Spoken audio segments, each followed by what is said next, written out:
This year, for one book, one school, we are going to read Escape from Mr. Lemoncello's Library. Let's hear what this book is all about. When Kyle learns that the world's most famous game maker has designed the town's new library and is having an invitation only lock in on the first night, he is determined to be there.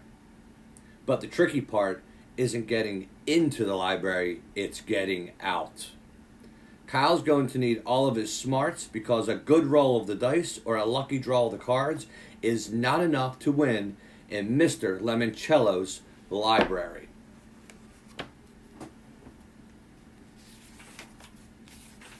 Chapter 1. This is how Kyle Keeley got grounded for a week. First, he took a shortcut through his mother's favorite rosebush. Yes, the thorns hurt, but having crashed through the brambles and trampled a few petunias, he had a 5-second jump on his oldest brother, Mike. But Kyle and his big brother knew exactly where to find what they needed to win the game, inside the house. Kyle had already found a pine cone to complete his outdoors round, and he was pretty sure Mike had snagged his yellow flower. Hey, it's June. Dandelions were everywhere. Give it up, Kyle, shouted Mike at his brother as his brothers dashed up the driveway. You don't stand a chance. Mike zoomed past Kyle and headed to the front door, wiping out Kyle's temporary lead. Of course he did. 17-year-old Mike Keeley was a total jock. Jock is like a really good sports star. A high school superstar. Football, basketball, baseball. If it had a ball, Mike Keeley was good at it. Kyle, who was only 12, wasn't the star of anything. Kyle's other brother, Curtis, who was 15, was still trapped over in the neighbor's yard dealing with their dog. Curtis was the smartest Keeley, but for his outdoors round, he had pulled the always unfortunate your neighbor's dog toy card. Any dog card was basically the same as a lose a term. As for why the three Keeley brothers were running around the neighborhood on a Sunday afternoon like crazed lunatics grabbing all sorts of wacky stuff, well, it was their mother's fault. She was the one who had suggested, if you boys are bored, play a board game. So Kyle had gone into the basement and dug out one of his all-time favorites, Mr. Lemoncello's Indoor-Outdoor Scavenger Hunt. It had been a huge hit for Mr. Lemoncello, the master game maker. Kyle and his brothers had played it so much when they were younger. Mrs. Keeley wrote to Mr. Lemoncello's company for a refresher pack of clue cards. The new cards listed all sorts of different bizarro stuff you needed to find, like an adult droopy underpants, one dirty dish, and a rotten banana peel. Ew. At the end of the game, the losers had to put everything back exactly where the items had been found. It was an official rule, printed inside the top of the box, and made the winning game much more important. While Curtis was stranded next door trying to talk to the neighbor's Doberman Twinkie out of his favorite tug toy, Kyle and Mike were both searching for the same two items. Because for the final round, all the players were given the same riddle card. That day's riddle, even though it was a card Kyle had never seen before, had been extra easy. Find two coins from 1982 that add up to 30 cents, and one of them cannot be a nickel. Duh. The answer was a quarter and a nickel because the riddle said only one of them couldn't be a nickel. So to win, Kyle had to find a 1982 quarter and a 1982 nickel. Also easy. Their dad kept an apple cider jug with loose change down in the basement workshop. That's why Kyle and Mike were racing to get there first. Mike bolted through the front door. Kyle grinned. He loved playing games against his big brothers. As the youngest, it was just about the only chance he ever got to beat them in anything fair and square. Board games leveled the playing field. You need a good roll of the dice, a lucky draw of the cards, and some smarts. But if things went your way and you gave it your all, anyone could win. Especially today. Mike had blown his lead by choosing the standard route down the basement. He'd gone through the front door tear the back house, back down the steps, and then run over to their dad's workshop. Kyle, on the other hand, would take a shortcut. He hopped over a couple of boxy traps and kicked open the low-to-the-ground door casement window. He heard something crackle when his tennis shoe hit the window pane, but he couldn't worry about it. He had to beat his big brother. He crawled through the narrow opening, dropped to the floor, and scrambled over to the workbench, where he found the jug, dumped out all the coins, and started sifting through the sea of pennies, nickels, dimes, and quarters. Score! Kyle quickly uncovered a 1982 nickel. He tucked it into his pocket and sent pennies and nickels skidding all over the floor as he concentrated on the quarters. 2010, 2003, 1986. Come on, he muttered. The workshop door swung open. What the? Mike was surprised to see that Kyle had beaten him to the coin jar. Mike fell to his knees and started searching for his own coins just as Kyle shouted, "Got it!" And he plucked out a 1982 quarter out of the pile. What about the nickel? Demanded Mike. Kyle pulled it out of his pocket. You went through the window, a voice said from outside. It was Curtis, kneeling in the flower beds. Yeah, said Kyle. I wasn't going to do that. The shortest distance between 2 points is a straight line. I can't believe you won, moaned Mike, who wasn't used to losing anything.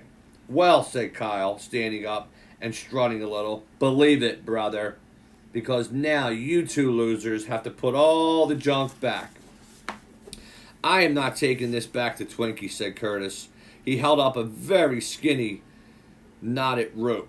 Oh, yes you are, said Kyle, because you lost.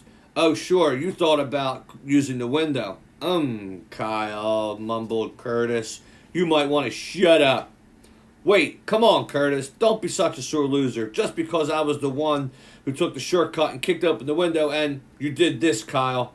A new face appeared in the window. They're dads. He, chuckled Mike behind Kyle. You broke the glass. Their father sounded ticked off. Well, guess who's going to have to pay this to get this window replaced? That's why Kyle Kearley had 50 cents deducted from his allowance for the rest of the year. And he got grounded for a week. Now for Chapter 2, I'm going to turn it over to Mrs. Capitrio. Hi, it's Mrs. Capitrio. I'm going to be reading Chapter 2 of Escape from Mr. Lemoncello's Library.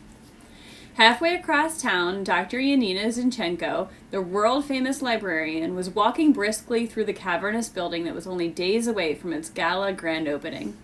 Alexandriaville's new public library had been under construction for 5 years. All work had been done with the utmost security under the tightest possible security. One crew did the exterior renovations on what had once been the small Ohio city's most magnificent building, the Gold Leaf Bank. Other crews, carpenters, masons, electricians, and plumbers, worked on the interior. No single construction crew stayed on the job longer than 6 weeks. No crew knew what any of the other crews had done or would be doing.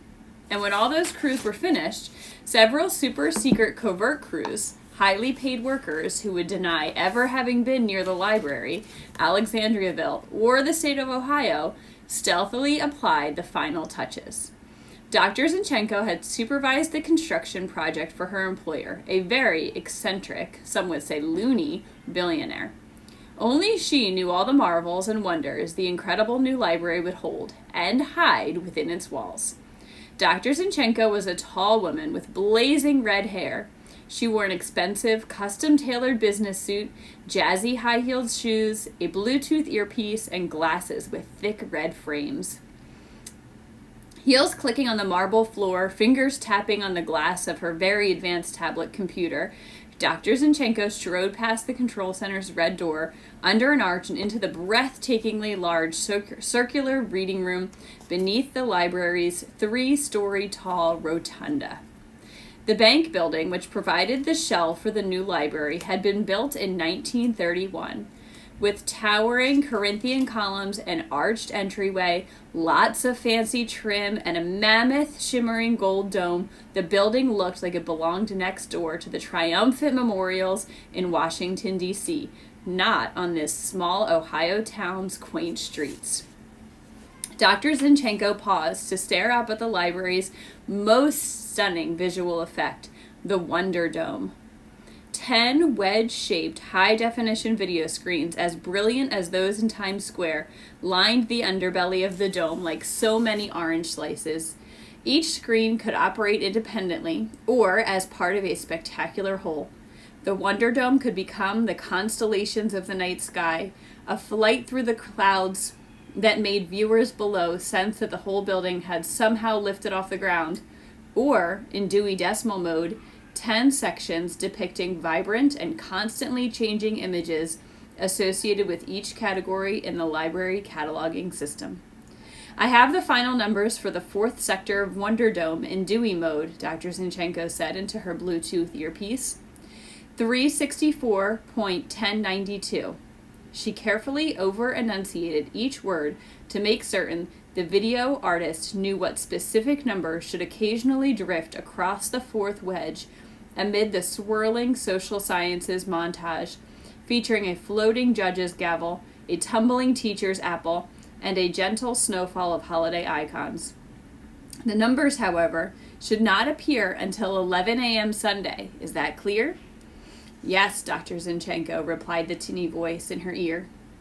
Next, Dr. Zinchenko studied the holographic statues projected into black crepe-lined recesses cut into the massive stone piers that supported the arched windows from which the Wonder Dome rose. Why are Shakespeare and Dickens still here? They're not on the list for opening night. Sorry, replied the library's director of holographic imagery, who was also on the conference call. I'll fix it. Thank you. Exiting the rotunda, the librarian entered the children's room. It was dim with only a few work lights glowing, but Dr. Zinchenko had memorized the layout of the miniature tables and was able to march without bumping her shins to the story corner for a final check on her recently installed geese. The flock of 6 audio animatronic goslings, fluffy robots with ping-pongish eyeballs, created for the new library by Imagineers who used to work at Disney World, stood perched atop an angled bookcase in the corner. Mother Goose in her bonnet and granny glasses was frozen in the center. This is Librarian 1, said Dr. Zinchenko, loud enough for the microphones hidden in the ceiling to pick up her voice. Initiate story time sequence. The geese sprang into mechanical life. Nursery rhyme. The geese honked out Ba Ba Black Sheep in 6-part harmony. Treasure Island. The birds yo-ho-hoed their way through 15 men on a dead man's chest. Dr. Zinchenko clapped her hands. The rollicking geese stopped singing and swaying. One more, she said. Squinting, she saw a book sitting on a nearby table. Walter the Farting Dog. The 6 geese spun around and farted, their tail feathers flipping up in sync with the noisy blasts. Excellent. End story time. The geese slumped back into their sleep mode. Dr. Zinchenko made one more tick on her computer tablet. Her final punch list was growing shorter and shorter, which was a very good thing. The library's grand opening was set for Friday night. Dr. Z and her army of associates had only a few days left to smooth out any kinks in the library's complex operating system. Suddenly, Dr. Zinchenko heard a low rumbling growl. Turning around, she was eyeball to icy blue eyeball with a very rare white tiger. Dr. Zinchenko sighed and touched her Bluetooth earpiece. Ms. G, this is Dr. Z. What is our white Bengal tiger doing in the children's department? I see. Apparently there was a slight misunderstanding. We do not want him permanently positioned near the Jungle Book. Check the call number, 599.757. Right. He should be in zoology. Yes, please, right away. Thank you, Miss G. And like a vanishing mirage, the tiger disappeared. The end.